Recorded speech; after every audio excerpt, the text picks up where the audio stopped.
नमस्कार समस्त को मु ओम सौम्य शुभम साहू मु जवाहर नवोदय विद्यालय कोणार्क पुरी रे अध्ययन करछि। मो बापा नाम हूँ चित्तरंजन साहू एवं मो माता नाम हूँ टिकिना बेहरा। दशम सीबीएसई रिजल्टर फलाफल बाहरी मुझे प्रथम स्थान अधिकार कर भारी गर्वित।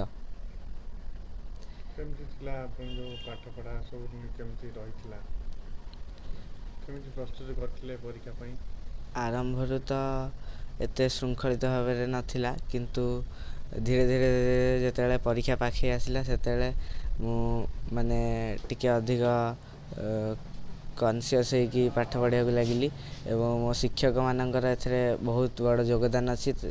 ठीक से ही पिता माता को से श्रेय देवा चाहूँगी। ये सफलता समस्त गुरुजन मानकर आशीर्वाद थी उत्तीर्ण होती।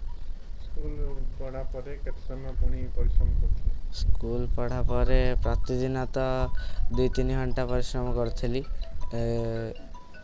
यूट्यूब रू पाठ पढ़ुली एवं 2 मास छुट्टी जो जाइली से टाइम रे अधिक भलसे पाठ पढ़ुली। से टाइमटा भलसे उपयोग कर बाट पहुँची। मो लक्ष्य हूँ गोटे डॉक्टरटे होगापाई पिता माता आशा थी मुझे संपूर्ण करने इच्छा एवं रोगी मान सेवा करने भारी इच्छुक। फिजिक्स केमिस्ट्री मैथ बायोलॉजी नहीं कि नीट देवी। डाक्तर एक तो पिता माता प्रबल इच्छा छोट बेलू मत कही आसुँचे डाक्टर होगापाई एवं रोगी मान सेवा करने बहुत आनंद लगे। मु चित्तरंजन साहू मु बर्तमान भारप्राप्त प्रधान शिक्षक टिपुरी नोडाल उच्च विद्यालय कोणार्कपुरी। आम घर हूँ डेलांग ब्लॉक मुनिंदा। आ मो पुओ मु तो जो एडमिशन कली मुझे जानी मो पुओ दिने मोर ना रख जहा हूँ मु बहुत खुशी अच्छी। माने मुझे खुशी अच्छी मुझे मत व्यक्त कर सी तार भविष्य एमती उज्ज्वलमय हो से भविष्य रेकर्ड करू। यही विद्यालय समस्त यही खुशी रिजल्ट मु विद्यालय समस्त शिक्षक शिक्षयित्री और अन्य स्टाफ मानकर आशीर्वाद जो ये संभव हो पारी।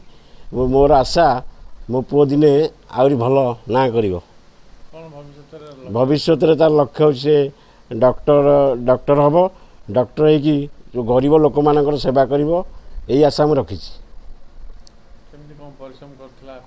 परिश्रम सी प्राय जो छुट्टी रे जाए घर को मुझे सब पाठ पढ़ी दी थाए से तार क्लास रे रिविजन से करे। मु प्राय समस्त कोर्स तार सारी दी थाए। मो सार मान को कही था जे मो पुओ गोटे नजर रखी थे से तापर से तार रिविजन भली हुए स्कूल रे तेणु से दिन को 4-5 घंटा परिश्रम करे। परिचय भी ना और नमस्कार मु प्रिंसिपल जेएनवी कोणार्क पुरी आमर जो पीएम श्री जवाहर नवोदय विद्यालय कोणार्क पुरी परीक्षा फल प्रकाशित होगापर आम समस्ते बहुत खुशी अच्छु।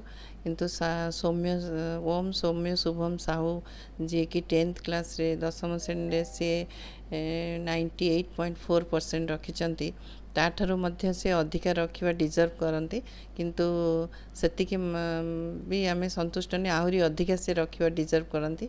आम समस्ते तांकर उज्जवल भविष्य कामना करछु। स्कूल तरफ मु श्रेय देवी तांकर बापा माँ को धन्यवाद जनइबी एवं आमर समस्त शिक्षक शिक्षयित्री मान को यार श्रेय देवी एवं शुभम भविष्य उज्जवल भविष्य कामना करी।